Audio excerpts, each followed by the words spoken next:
চাচি আমাকে একবার বলেছিলেন যে তিনি অন্ধকারে একা থাকতে খুব ভয় পান।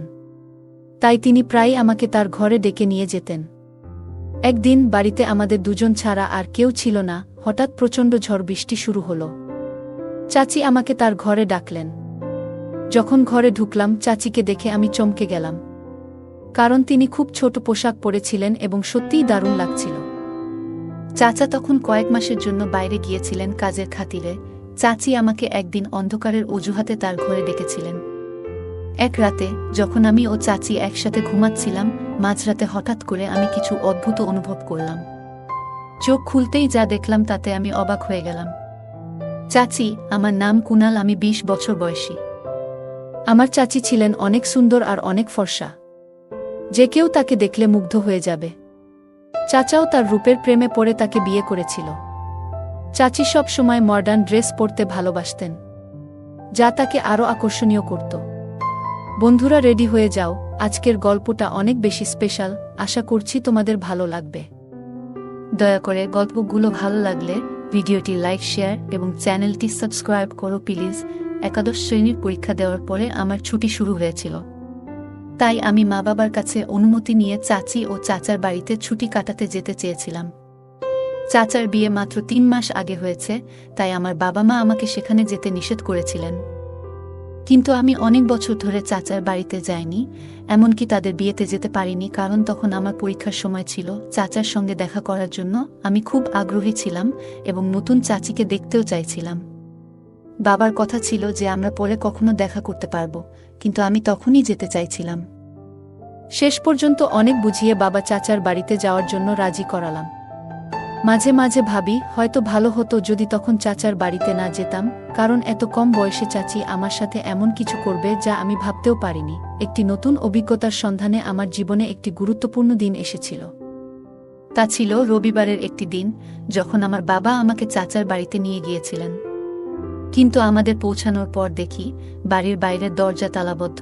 মনে হলো চাচা ও চাচি হয়তো কোথাও গেছেন। বাবার ফোন করার পর জানতে পারলাম তারা শপিং করতে বেরিয়েছেন এবং বাড়িতে ফিরতে কিছুক্ষণ লাগবে। তাই আমরা বাড়ির বাইরে দাঁড়িয়ে তাদের জন্য অপেক্ষা করতে লাগলাম। প্রায় ২ ঘন্টা পর চাচা ও চাচি বাড়িতে পৌঁছালেন। বাবা বাইরে গিয়ে তাদের সঙ্গে দেখা করলেন আর চলে গেলেন আমাকে রেখে, এবং আমরা সবাই একসঙ্গে বাড়ির দিকে ফিরতে শুরু করলাম। চাচি তখন স্কার্ফ দিয়ে মুখ ঢেকেছিলেন এবং চাচার বাইকে বসেছিলেন। বাড়িতে ঢোকার পর চাচি স্কার্ফটি খুলে ফেললেন। আমি দেখতে পেলাম চাচি যেন কোনো সিনেমার নায়িকার মতো লাগছিলেন, খুবই সুন্দর। চাচা ছিলেন সাধারণ দেখতে, কিন্তু চাচি সত্যিই আকর্ষণীয় ছিলেন। অন্যদিকে চাচা হঠাৎই আমাকে ডাকলেন, কুনাল, কি দেখছো তুমি? অনেকক্ষণ ধরে তোমাকে ডাকছি। তার ডাকে আমি কিছুটা অপ্রস্তুত হয়ে গেলাম, তবে দ্রুত সামলে নিয়ে বললাম, আমি ভালো আছি, এবং চাচাকে আলিঙ্গন করলাম। এতদিন পর আমাকে দেখে চাচা খুবই খুশি হলেন, আর চাচিও স্নেহে জড়িয়ে ধরলেন আমাকে। মনে হচ্ছিল যেন আমরা অনেক দিনের পরিচিত। এখন ২ দিন ধরে চাচার বাড়িতে ছিলাম।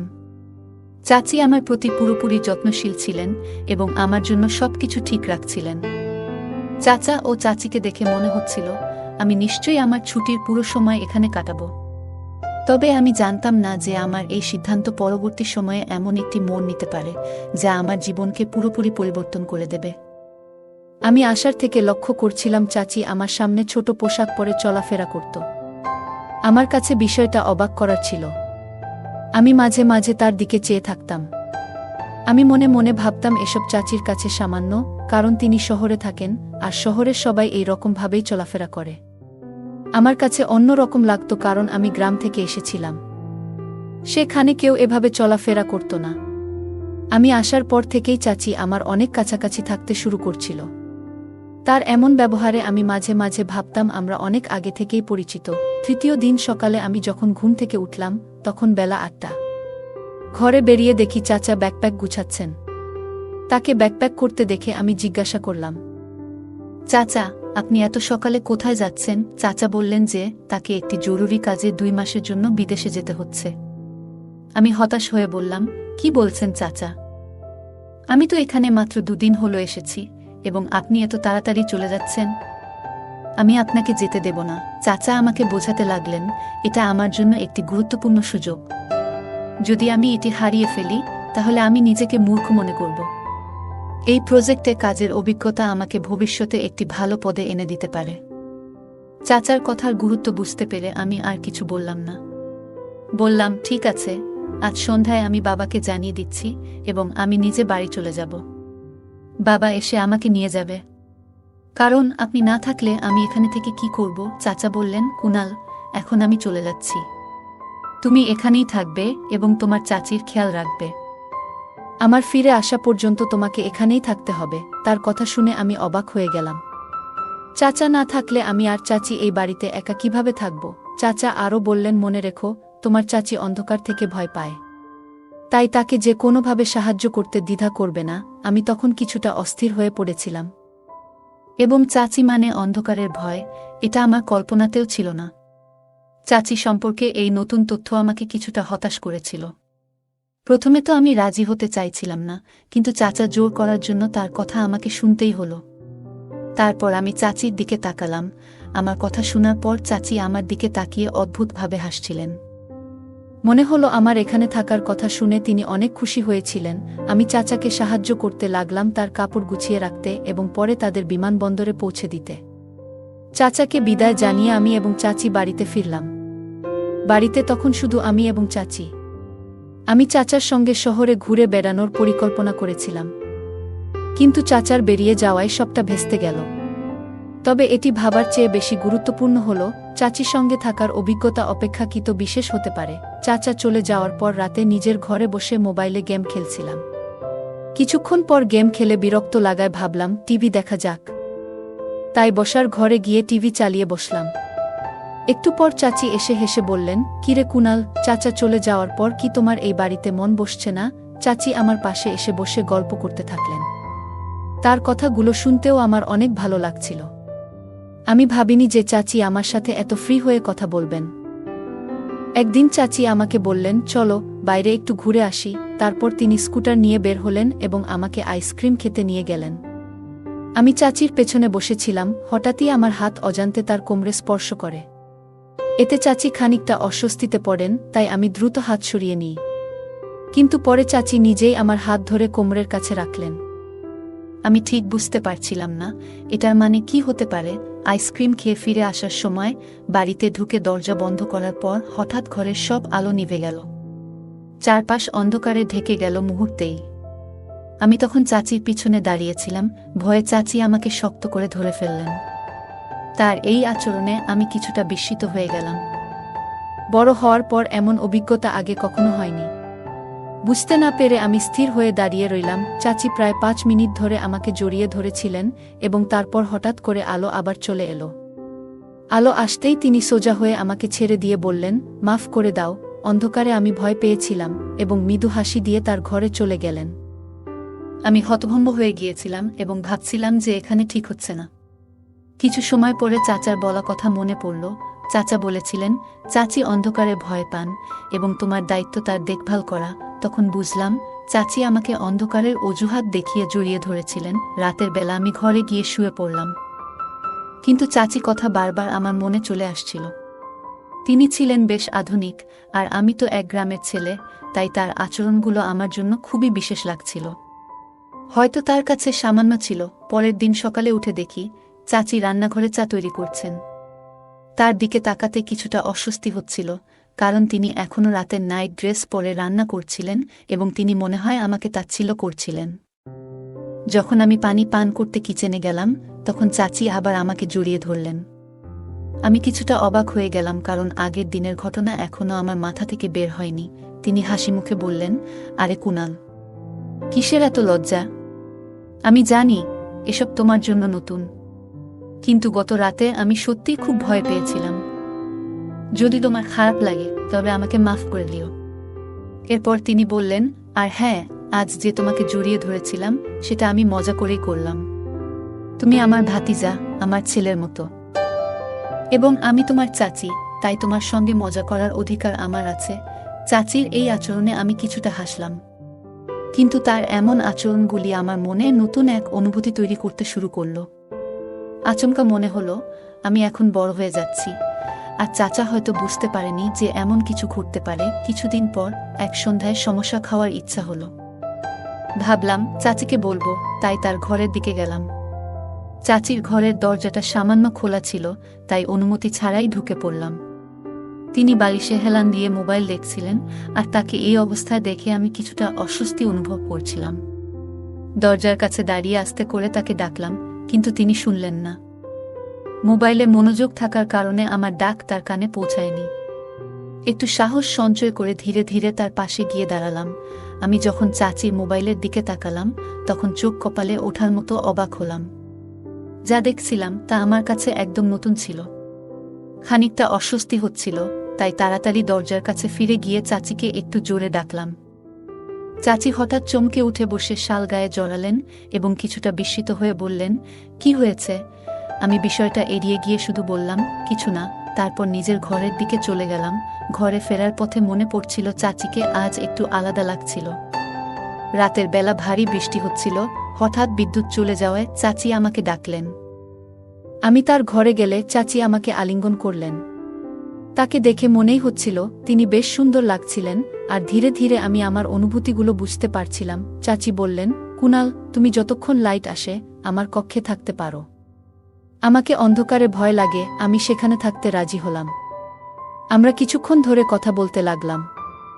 চাচি আমাকে জানালেন চাচি ও চাচার খুব তাড়াতাড়ি বিয়ে হয়েছিল। তিনি বললেন, আমার ও তোমার চাচার 1 বছর আগে প্রথম সাক্ষাৎ হয়েছিল এবং আমাদের প্রেম এত দ্রুত বাড়তে থাকে যে আমরা কিছুদিনের মধ্যে বিয়ের সিদ্ধান্ত নিই। গল্প করতে করতে সময় চলে যায়। যখন আমি ফের ঘরে যাওয়ার কথা ভাবছিলাম, তখন চাচি আমার হাত ধরে বললেন, কুনাল, যদি তোমার আপত্তি না থাকে তাহলে কি তুমি আজ রাতে আমার ঘরে থাকতে পারো? আমার মনে কোনো দ্বিধা ছিল না, কারণ চাচি ও আমি ছিলাম একা। তার সাথে থেকে গল্প করতে আমার বেশ ভালো লাগত। তাই আমি রাজি হয়ে গেলাম, আর চাচাও আমাকে আগেই বলে রেখেছিলেন যে চাচির খেয়াল রাখতে। সারা রাত বৃষ্টির আওয়াজ চলছিল এবং আমি ঘুম থেকে উঠে দেখলাম চাচি অত্যন্ত আনন্দিত, যা আগে কখনো আমি তার মুখে দেখিনি। ব্রেকফাস্টের সময় তিনি আমাকে বলছিলেন, এখন বৃষ্টির দিন, তাই তুমি আমার ঘরে থাকতে পারো। চাচি আমাকে বলেছিল, যদি তোমার কোনো সাহায্য প্রয়োজন হয় তাহলে বিনা দ্বিধায় জানাতে পারো। রাতে আমরা গল্প করছিলাম, কিন্তু হঠাৎ করেই আমার শরীরটা একটু খারাপ লাগতে শুরু করল। চাচির কথাগুলো কিছুটা অস্বস্তিকর লাগছিল, যদিও ঠিক বুঝে উঠতে পারছিলাম না কেন। শরীর খারাপ লাগলেও কোনোভাবে তার ঘরে বসে রইলাম। এখানে আসার পর থেকে চাচি আমাকে রোজ রাতে 1 গ্লাস করে দুধ পান করতে দিতেন, আর আজও তিনি দুধের গ্লাস নিয়ে আসলেন। আমি খেতে খেতে গল্প চালিয়ে যেতে থাকলাম। একসময় অজান্তেই ঘুমে ঢুলতে শুরু করলাম, আর কিছুক্ষণ পর ঘুমিয়ে পড়লাম। চাচির সৌন্দর্য যেন মনে গেঁথে যাচ্ছিল, তবে মনেও নানা রকম চিন্তা ভিড় করছিল। তার পরের দিন এর কথা মনে একটা অদ্ভুত অনুভূতি হচ্ছিল যখন দেখলাম চাচি বাইরে গেছেন আর তার ফোনে বারবার কল আসছে। হঠাৎ পেটে আবার ব্যথা শুরু হলো। আমি তখন বাবাকে ফোন করে জানালাম যে বাড়ি ফিরতে চাই। বাবার কথায় চাচি কিছুটা বিরক্ত হয়ে বললেন, কি, তোমার চাচা কি তোমাকে বলেনি যে আমাকে দেখতে হবে? এখনই যেতে পারবে না? চাচির কথা শুনে আমি কিছুটা হতবাক হয়ে গেলাম। কোনো সম্পর্ক আর কি দেখার কথা, সবকিছু যেন জট পাকিয়ে গেল। আমি যখন বিষয়টা জানতে চাইলাম, তিনি বললেন, আমি জানি না, তবে তোমার এখানেই থাকতে হবে। চাচি আমাকে যেতে না দেওয়ার জন্য জোর করছিলেন, কিন্তু পেটের ব্যথা ততক্ষণে বেড়েই চলেছিল। এই অবস্থায় আমি বেশ অস্থির হয়ে উঠেছিলাম, কারণ ব্যথাটা কমার কোনো লক্ষণ ছিল না। চাচি প্রতিদিন নতুন কোনো কিছুতে নিজেদের আনন্দিত রাখার চেষ্টা করছিলেন, কিন্তু আমি বুঝতেই পারছিলাম না কেন আমি এমন অনুভূতি পাচ্ছিলাম। এমন অভিজ্ঞতা আমার জন্য নতুন ছিল। চাচা বাইরে গেছেন প্রায় 1 সপ্তাহ। সন্ধ্যা 7টায় বাড়ির বেল বেজে উঠল। আমার হৃদয় টনটন করতে লাগল। আমি দেখলাম চাচি আমার উপর হাত দিয়ে ঘুমিয়ে আছে। বেল লাগাতার বেজে চলছিল, ফলে চাচি দরজা খুলতে গেলেন। দরজা খুলতেই পুলিশ দাঁড়িয়েছিল। পুলিশ দেখে চাচি কিছুটা ভয়ে পড়ে গেলেন। পুলিশ চাচিকে জিজ্ঞাসা করলেন, আপনার আসল উদ্দেশ্য কি? আমি কিছুই বুঝে উঠতে পারছিলাম না। এদিকে আমার পেছনে বাবা চাচাকে নিয়ে এসে হাজির হলেন, আর চাচার হাতে বেশ কিছু ফাইল ছিল। হঠাৎ আমি বলে উঠলাম, চাচা, আপনি তো কাজের জন্য 2 মাসের জন্য বিদেশে গিয়েছিলেন। এরপর বাবার দিকে ফিরে জিজ্ঞাসা করলাম, সব কিভাবে এভাবে ঘটছে বাবা আমাকে জানালেন, যখন তোমাকে এখানে রেখে আসি তখন আমি থানায় গিয়েছিলাম। সেখানে এমন এক মেয়ের সম্পর্কে জানতে পারি যার খোঁজ আমার সহকর্মীরা করছিল। আমি মেয়েটিকে চিনতে পারিনি, তবে সোশ্যাল মিডিয়ায় চাচার ছবি দেখে বুঝলাম আসলে তোমার চাচা নাম পরিবর্তন করে পরিচয় লুকিয়ে চাচিকে বিয়ে করেছেন। চাচার ফোন কেটে যাওয়ার পরেই বাবার কাছে এই বিস্ময়কর তথ্য এলো। চাচা আর চাচি বেআইনি কাজে জড়িত ছিলেন এবং অন্যদের ফাঁদে ফেলছিলেন। এভাবে তার টাকা ইনকাম করতেন। আমার সাথেও এমনটা ঘটাতে চাইছিল। তখনই বুঝলাম কেন আমার পেটে এত অস্বস্তি হচ্ছিল। চাচা সম্ভবত লুকিয়ে আমাকে এমন কিছু পান করিয়েছিলেন যাতে আমার অস্বাভাবিক লাগছিল, আর চাচিও তা জানতেন। গত রাতের ঘটনাগুলো মনে করতে শুরু করলাম। মনে হলো চাচা আর চাচি সম্পর্কের মূল্য না দিয়ে কেবল দ্রুত টাকা কামানোর মোহে অন্ধ হয়ে গিয়েছিলেন। ধীরে ধীরে বিষয়টি পরিষ্কার হলো, কেন চাচা এত দ্রুত এই শহরে উন্নতি করলেন। আমি চাচার আতিথ্য উপভোগ করতে গিয়েছিলাম, কিন্তু তারা আমাকেই ধোঁকা দিয়েছেন। বাবা বিষয়টি নিয়ে খোঁজ না করলে হয়তো আমি আরও বিপদে পড়তাম। আজকাল সম্পর্ক, ভালোবাসা, অনুভূতির কোনো মূল্য নেই মনে হয়, সবাই কেবল নিজের স্বার্থেই চলে। তাই যা একসময় ছিল এখন আর তা নেই। এই গল্পে প্রিয়জন বা আত্মীয়র ছদ্মবেশে থাকা মানুষও ক্ষতি করতে পারে। ফলে এমন কারো প্রতি অন্ধভাবে বিশ্বাস না করে প্রতিটি সম্পর্ককে সতর্কতার সাথে পর্যবেক্ষণ করা প্রয়োজন। চাচা ও চাচি দ্রুত অর্থ উপার্জনের লোভে সম্পর্কের সঠিক মূল্যায়ন করেননি, যা শেষে তাদেরকে ভুল পথে নিয়ে গিয়েছে।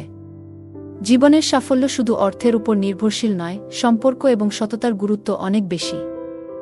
বাবা নিয়মিত খোঁজ না নিলে গল্পের মূল চরিত্রটি আরও বিপদের মুখে পড়তে পারত। পরিবারের সঠিক যোগাযোগ এবং সম্পর্ক রক্ষার ফলে বিপদে সুরক্ষা পাওয়া যায়। জীবনে অনেকেই এমন পরিস্থিতির সম্মুখীন হতে পারে যা তাদের অভিজ্ঞতায় নেই। তবে এমন পরিস্থিতিতে সতর্কতা এবং অন্যের পরামর্শ গুরুত্বপূর্ণ ভূমিকা পালন করতে পারে। এই গল্পে চাচা ও চাচি প্রধান চরিত্রটির প্রতি স্নেহের আবরণে প্রতারণার ফাঁদ পাতেন। আমাদের জীবনে অনেক সময় এমন পরিস্থিতি আসে যেখানে কাছের মানুষের আচরণ আমাদের বিভ্রান্ত করে।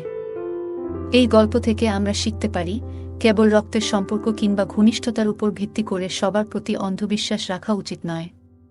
কোনো সম্পর্কই পুরোপুরি নিখুঁত নয়, তাই কারও প্রতি অযৌক্তিক বিশ্বাস বা অন্ধ আনুগত্য বিপজ্জনক হতে পারে। সতর্কতার সাথে সম্পর্কের মূল্যায়ন করতে পারলে ভুল বোঝাবুঝি এবং প্রতারণার হাত থেকে নিজেকে সুরক্ষিত রাখা সম্ভব। গল্পের শেষে আমরা দেখতে পাই প্রধান চরিত্রটি অনুভব করছে যে সম্পর্ক, ভালোবাসা আর আন্তরিকতার চেয়ে অর্থ এবং স্বার্থ এখন মানুষের কাছে বেশি গুরুত্বপূর্ণ হয়ে উঠেছে। এই গল্পটি আমাদের শিখায়, জীবনের সাফল্যের জন্য শুধু অর্থের পেছনে দৌড়ানো উচিত নয়, বরং সততা, নিষ্ঠা এবং সম্পর্কের মূল্যকে অগ্রাধিকার দেওয়া উচিত। এই মূল্যবোধ বজায় রাখলে আমরা দীর্ঘস্থায়ী ও স্থিতিশীল জীবনের দিকে এগিয়ে যেতে পারি। অন্যথায় চাচা চাচির মতো অনেকেই তাৎক্ষণিক লাভের আশায় ভুল পথে চলে যান, যা শেষমেশ তাদের জন্য ক্ষতিকারক হয়। বন্ধুরা, যদি এই গল্পটি ভালো লেগে থাকে তাহলে দয়া করে ভিডিওটি লাইক করুন এবং আমাদের চ্যানেলটি সাবস্ক্রাইব করুন। পাশে থাকা বেল আইকনটি প্রেস করুন, যাতে করে আমরা যখনই নতুন ভিডিও আপলোড করি তার নোটিফিকেশন সবার আগে আপনার কাছে পৌঁছে যায়। ধন্যবাদ, দেখা হবে আমাদের পরবর্তী ভিডিওতে।